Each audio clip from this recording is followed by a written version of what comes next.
नमस्कार मु आपनक स्वागत करुछि ओडिया माइथोलॉजी को। भगवान श्रीकृष्ण महाभारत काल रे ही कलिजुगर विस्तृत वर्णना करि देइथिले। कलिजुगरे लोकमाने केमिति हेबे, जीवन केमिति अतिबाहित करिवे, लोकमानकर व्यवहार परस्पर प्रति केमिति रहइबो, प्रभु श्रीकृष्ण एसबु से काल रे ही वर्णना करि देइथिले। एठारे आमे प्रस्तुत करूछु भगवान कृष्णଙ୍କ द्वारा कुहा जाइथिबा 5टी सत्य जहा कि कलिजुग विषय रे एवं ताहा 100% सत्य मध्य हेउछि। महाभारत काल रे पंचु पांडवଙ୍କ मनरे कलिजुग विषय रे जानिबा पई बहुत इच्छा थिला। पांडव माने कृष्णଙ୍କ पाखु गले एवं तांको पचारिले, प्रभु कलिजुग रे मनुष्यर प्रकृति केमिति रहिबो एवं मोक्ष प्राप्ति केमिति हेबो। एही प्रश्न शुणी श्रीकृष्ण पंचु पांडव को जंगल को जिबाकू कहिले एवं कहिले, सेठारे तुमे जहा देखिबो ताहा विस्तार पूर्वक मते आसी कहिबो। पंचु पांडव जंगल को गले एवं से सेठारु फेरी आसी श्रीकृष्ण को कौन कहिथिले ताहा जानिबा चलंतु। युधिष्ठिर प्रथमे कहिले, हे भगवान, मु जंगल रे गोटिए 2 मुंड थिबा हाथी देखिली एवं एहार अर्थ कौन? प्रभु एहा सुनी कहिले, कलिजुग रे एमिति लोक शासन करिवे जेउ माने कहिबे किछि एवं करिवे किछि एवं एमाने साधारण लोकन को 2 पटरु शोषण करिवे। एहा परे भीम आगु को आसिले एवं कहिले, हे प्रभु, मु देखिली गोटिए गाई तार बाछुरी को इत्ते चाटुथिला जे ता देहरु रक्त बाहरी आसिला। प्रभु एहार अर्थ कोन रहिछि?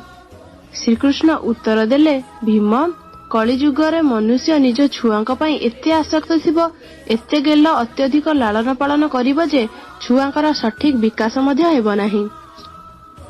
जदि अन्यर पुओ साधु हेला ताहाले सेमाने खुशी हेबे एवं जदि निज पुओ साधु हेला ताहाले दुखी होई जिबे। कलिजुगर मनीष छुआंको परिवार एवं मोहमाया बांधि रखिबे एवं तांकर जीवन सेहिठारे ही नष्ट होई जिवो।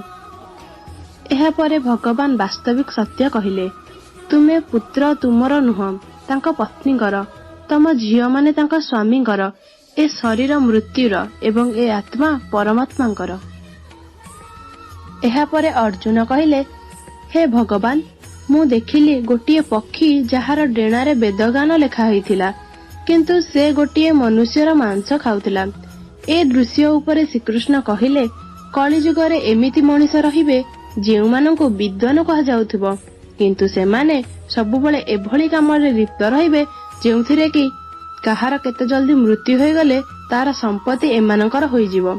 व्यक्ति जेते भी बड़ हेउ, क्षमतावान हेउ, शक्तिशाली हेउ, किंतु तार नजर सबुबले अन्यर संपत्ति ऊपर ही रहिबो एवं निज कामरे ही मन रहिबो। एहा परे नकुल कहिले, हे भगवान, मु देखिली गोटिए विशाल पत्थर पर्वतरु गडिला एवं ता सह माड़ होई विशाल विशाल गछ भांगी गले, किंतु गोटिए छोट गछ देहरे माड़ होई से पत्थरटी सेठारे रहिगला। एहार उत्तर देबाकु जाई प्रभु वासुदेव कहिले, कलिजुगर मनुष्यଙ୍କ बुद्धि निचमना रहिबो, तांकर वचन पतन हेबो, तार ए जीवन पतन को धन एवं शक्तिर महावृक्ष अटकाई पारिबेनी, किंतु हरिनाम रूपी गोटिए छोट गछ द्वारा मनुष्यर जीवन सुधुरी जिवो। हरिनाम उपरे मनुष्यर सबु पाप क्षय होई जिवो। हरिनाम द्वारा ही ए संसाररु मुक्ति मिलिबो। एहा परे सहदेव कहिले, प्रभु, मु जंगल रे बहुत गुडिए कुओ देखिली, से सब एका संगरे थिले, किंतु मझिरे थिबा कुओटी बहुत बड़ा एवं गभीर हेले भी सेथिरे पानी नथिला, किंतु ता चारि पाखरे थिबा कुओ गुडीकरे पानी पूर्ण थिला। एहार अर्थ कोन प्रभु? श्रीकृष्ण कहिले, सहदेव, कलिजुगरे लोकमाने निज सुख पाई बहुत पैसा खर्च करिवे, किंतु जदि कोनोसी दरिद्र को देखिबे ताको साहाय्य करिवाको जिबे नाही। बेश्या सह शयन, मद्य पीवा, मांस भक्षण करिबारे धन खर्च करिवे।